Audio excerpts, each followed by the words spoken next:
तो चलिए नमस्कार, स्वागत है आपका second lecture of crop production and management में। तो स्टार्ट करते हैं हमारे लेक्चर के साथ और इससे पहले क्या करना है आपको, बड़ी सी प्यारी सी स्माइल के साथ बैठना है, समझने और ये कोशिश करनी है कि पूरा लेक्चर हम ध्यान से देखें क्योंकि ज़्यादा लंबा लेक्चर नहीं होने वाला पर इंटरेस्टिंग होगा।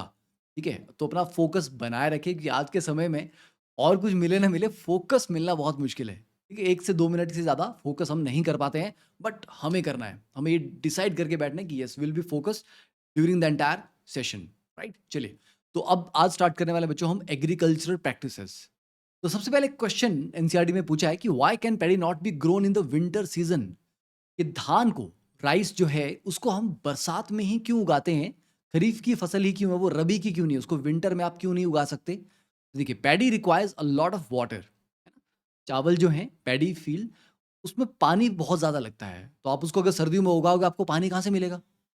ठीक है, बरसात में तो आपको बेनिफिट मिल जाता है कि आपको पानी बहुत ज़्यादा इज़ीली अवेलेबल हो जाता है। तो आपने कभी देखा भी फ़िल्मों में कि धान का जो खेत है, लेकिन उसमें कितना पानी भरा होता है। तो ऐसा नहीं कि ये भर गया है और ये कुछ डैमेज कर रहा है उसको, नहीं, उसको रिक्वायर्ड है उतना ज़्यादा पानी। तो धान की खेती भी एक बड़ा इंपॉर्टेंट, इसके बारे में पढ़िए आप, कि बहुत ज़्यादा जो राइस की कल्टीवेशन हो रही है, वो कैसे ग्राउंड वाटर लेवल को भी बहुत अफ़ेक्ट कर रही है, बिकॉज़ बहुत ज़्यादा पानी जाता है राइस उगाने में। ठीक है? और हम कई बार वेस्ट भी करते हैं खाना। तो खाना को वेस्ट करने की मतलब कोशिश करें कि कम से कम वेस्टेज हो, और ये जानते हुए कि खाना उगाने में, है ना, फसल उगाने में कितनी ज़्यादा मेहनत लगती है और इसमें धीरे-धीरे सॉइल की फर्टिलिटी भी कम हो रही है। ये बहुत ज़्यादा पानी डिमांड करते हैं राइस। ओके? तो therefore it is grown in only in the rainy season.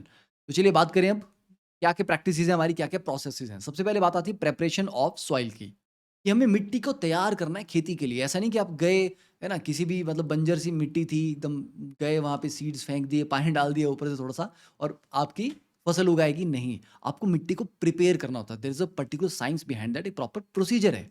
Then sowing, फिर आपको बीज डालने हैं। Then adding manure and fertiliser, फिर आपको खाद और फर्टिलाइज़र उर्वरक डालने हैं। देन इरिगेशन, फिर आपको पानी से उसको सिंचाई करनी है। देन प्रोटेक्टिंग फ्रॉम वीड्स, तो जो फालतू के खरपतवार, है ना, अनवांटेड प्लांट्स आस-पास उग आते हैं, वो क्या करेंगे? आपकी फसल को जो न्यूट्रिशन मिलनी थी वो खुद ले लेंगे। तो आपको वो भी हटाने हैं, ठीक है? और उसमें कीड़े ना लगे फसल में, उसके लिए भी आप उसको बचाना है ना? पेस्ट से बचाना है। देन फसल की कटाई करनी है और कटाई करने का उसको स्टोर करना है अच्छे से, ताकि वो डैमेज ना हो। तो ये सारे के सारे प्रोसेसेज़ हैं, इन सभी के बारे में हम वन बाय वन पढ़ेंगे। तो सबसे पहले बात करते हैं, हमारा फर्स्ट प्रोसेस जो है आपका प्रिपरेशन ऑफ सॉइल, मिट्टी की जुताई, ठीक है? या मिट्टी की प्रिपरेशन।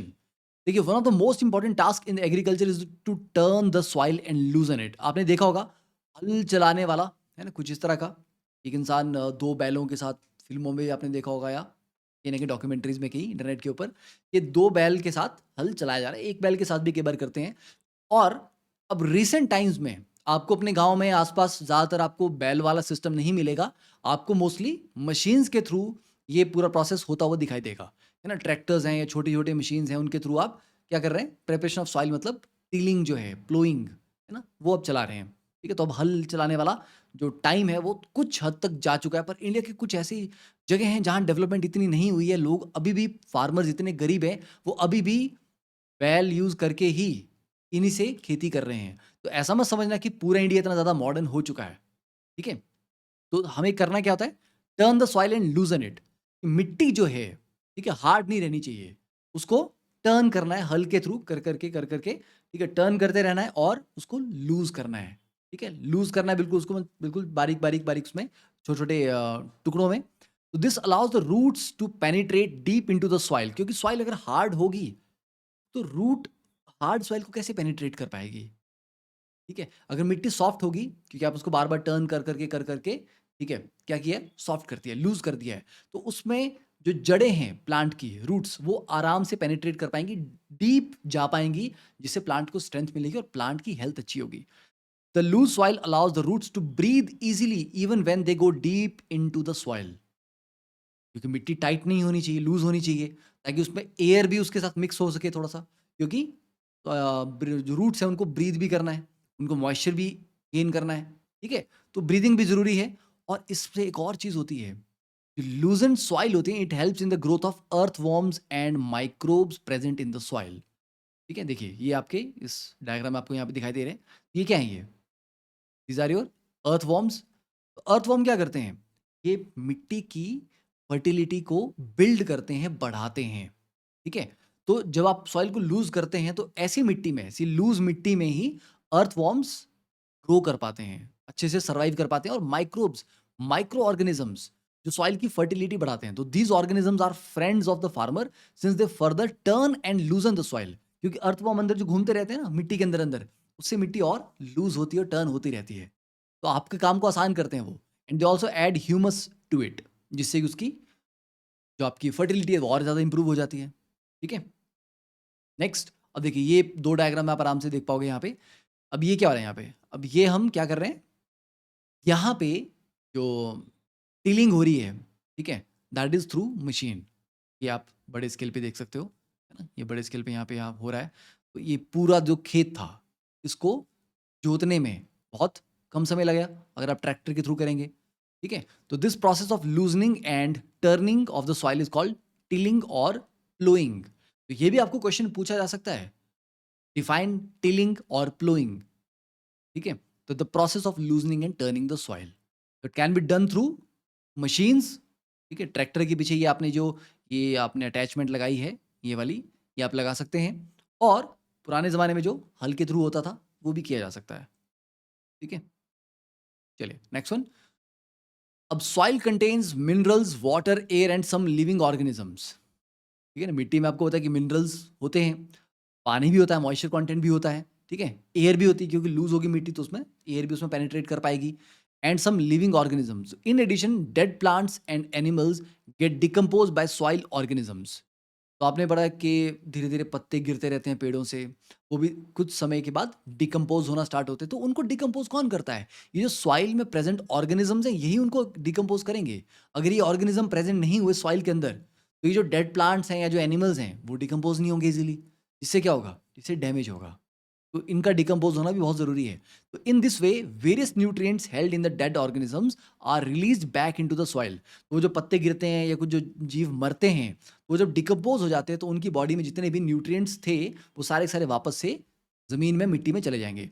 तो these nutrients are again absorbed by plants, और प्लांट्स को वो वापस से मिल जाते हैं। तो इस तरह से मिट्टी की जो उपजाऊ क्षमता है, जो fertility that is maintained. Since only a few centimetres of the top layer of soil supports plant growth. ठीक है? अब प्लांट को ऐसा नहीं है कि तुम मतलब 10 फीट गहरा गड्ढा खोदोगे और बोलोगे हाँ, यहाँ तक प्लांट जाएगा क्या? नहीं, प्लांट की जड़ें, आपने पीछे वाले डायग्राम में देखी होंगी, प्लांट की जड़ें कुछ ही डीप तक जाती हैं, है ना? फ्यू सेंटीमीटर्स आप बोल सकते हो। डिपेंडिंग ऑन, हम फसलों की बात कर रहे हैं, पेड़ों की बात नहीं कर रहे।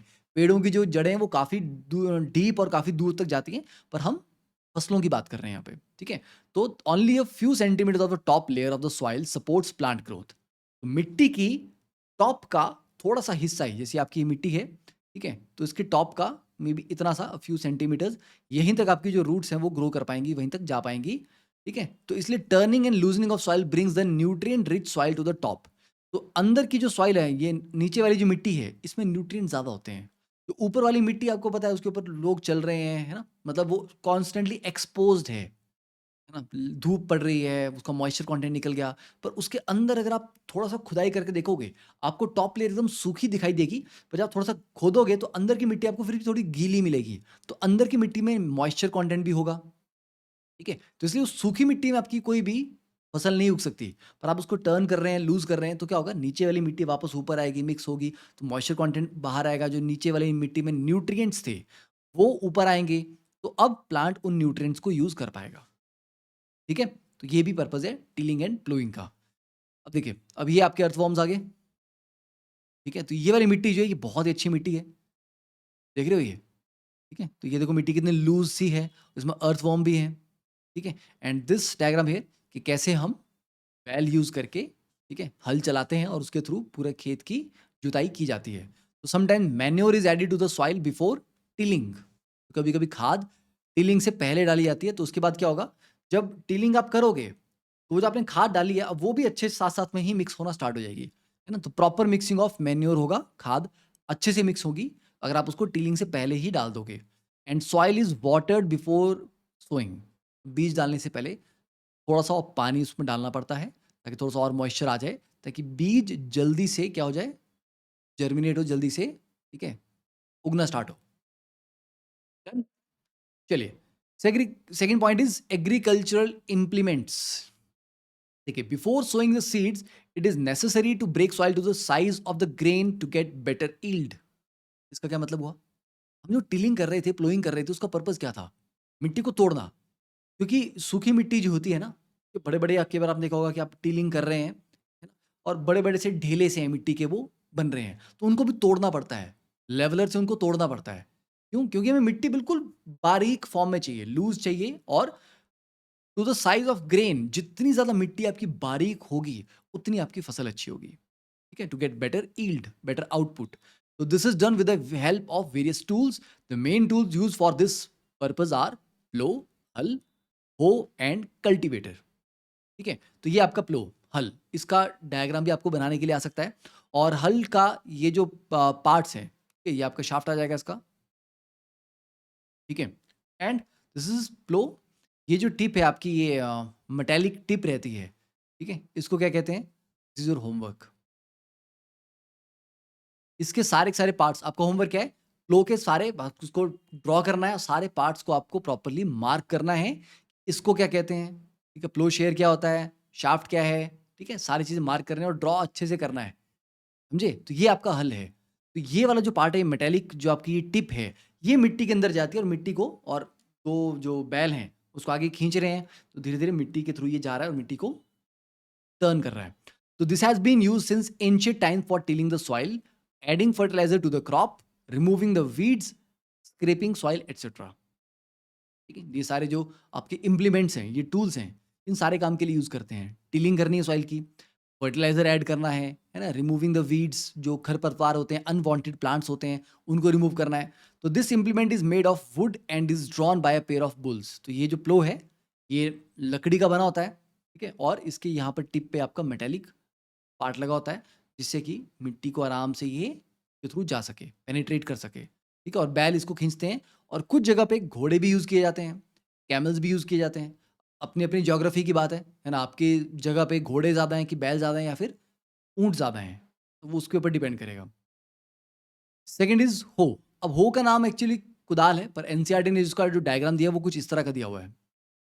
ठीक है, अब इसमें क्या है कि ग्रिप भी है पकड़ने के लिए, तो इस तरह से पकड़ के आप आराम से कुछ रिमूव करना है, या वीड्स जो हैं, ठीक है, उनको रिमूव करना, अनवांटेड प्लांट्स को, तो उनको आप रिमूव कर सकते हैं.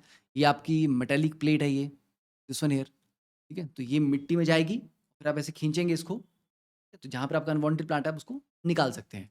तो वो आप इस तरह का टूल भी यूज़ कर सकते हैं, इस तरह के छोटे टूल्स भी यूज़ कर सकते हैं. तो वो डिपेंड करेगा. तो इसलिए बड़ी हार्ड एंड फास्ट डेफिनेशन मत और डायग्राम मत दिमाग में रखना, क्योंकि मैंने जब एनसीईआरटी में ये डायग्राम देखा, तो मैंने कहा यार ऐसा कुछ तो मैंने नॉर्मली नहीं देखा है, इस तरह का एग्जैक्टली डिज़ाइन. ठीक है, तो ये प्लेस टू प्लेस वेरी करेंगे. आपको अलग अलग जगहों पे अलग अलग तरह के टूल्स, और डिपेंडिंग ऑन की फसल कैसी है, उसके आसपास जो वीड्स हैं, जो अनवांटेड प्लांट्स हैं, वो किस तरह के उगते हैं, छोटे होते हैं, बड़े होते हैं, कैसे हैं, तो उनको निकालने के लिए किस तरह का टूल्स ज़्यादा एफिशिएंट होगा. तो ये टूल जो आपके थोड़ा बहुत वेरी कर सकता है.